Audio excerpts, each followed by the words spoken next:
and welcome back to Tong Hacks channel. So today I want to show you how to put a recorder, how to add a recorder on CapCut by iOS.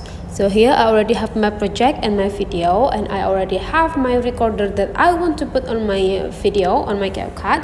So the simple thing, you don't need to make the section in active mode, because on the below we already have all of the buttons that we need. Just directly click the audio, and then from this option you can click sounds, and then choose the files, and then click options from file and import files, and then now you can just choose which audios that you want to add. For me, I want to do this recorder.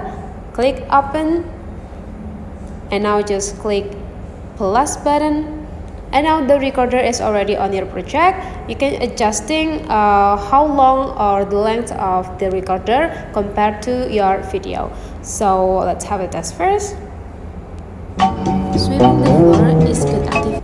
So that's all for today's tutorial. Thank you for watching. Don't forget to like, comment, and subscribe. Bye bye.